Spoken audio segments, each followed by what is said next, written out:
toujours été attiré par des filles plus jeunes que moi. À 72 ans, Jean-Luc Lahaye surprend tout le monde avec une bonne nouvelle et un authentique moment de bonheur.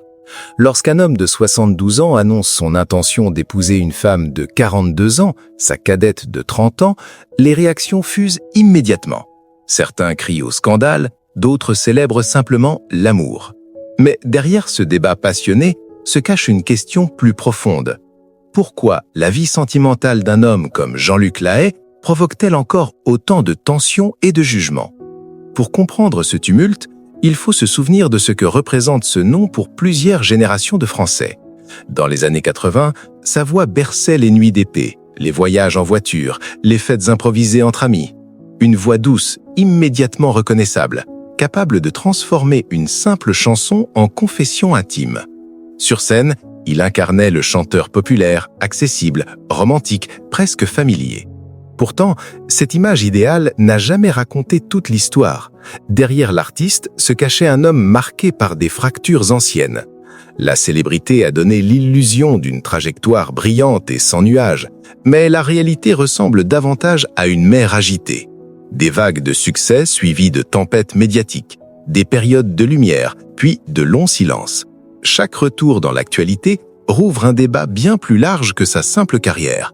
C'est exactement ce qui se passe aujourd'hui avec Paola, la femme qui partage sa vie depuis une dizaine d'années.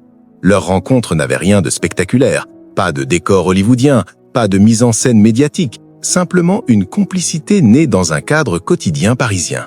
Elle n'appartient pas au monde du spectacle, elle mène une existence discrète, passionnée par la littérature et les arts. Lui porte le poids de décennies de notoriété et de nombreuses polémiques. Ceux qui les côtoient décrivent un changement presque inattendu. Un homme plus calme, plus posé, comme s'il avait enfin trouvé, après une vie sous les projecteurs et les jugements, un véritable espace de respiration. Mais dans notre époque où chaque choix privé devient matière à débat public, leur relation n'a pas tardé à enflammer les réseaux et les plateaux télé. Certains dénoncent une relation déséquilibrée, d'autres insinuent qu'il s'agirait d'un ultime geste provocateur d'un artiste habitué aux controverses. Très peu semblent pourtant chercher à comprendre vraiment l'homme derrière le symbole. Car la vie de Jean-Luc Lahaye ne commence pas sous les feux de la rampe, elle commence dans un manque profond. Enfant placé très jeune en institution, il découvre trop tôt l'absence et la solitude. Dans ces couloirs anonymes, une question silencieuse hante l'enfant abandonné.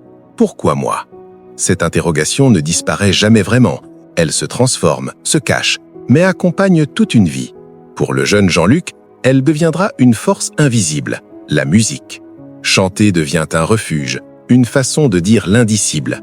Lorsque sa carrière décolle, l'ascension est fulgurante. Les radios passent ses titres en boucle, les salles se remplissent, les fans reprennent ses refrains comme s'ils leur appartenaient. Pour l'enfant qui se sentait invisible, ce succès ressemble à une réparation. Les applaudissements deviennent une forme de reconnaissance, peut-être même d'amour. Mais la célébrité a une double face. Elle élève, mais expose aussi. Chaque geste est scruté, chaque erreur amplifiée. Les polémiques s'enchaînent, l'image se fissure. Dans ce contexte, la moindre décision personnelle devient symbole. Le mariage avec une femme plus jeune ne reste plus une histoire privée. Il devient un miroir où la société projette ses peurs sur l'âge, l'amour et les différences de génération.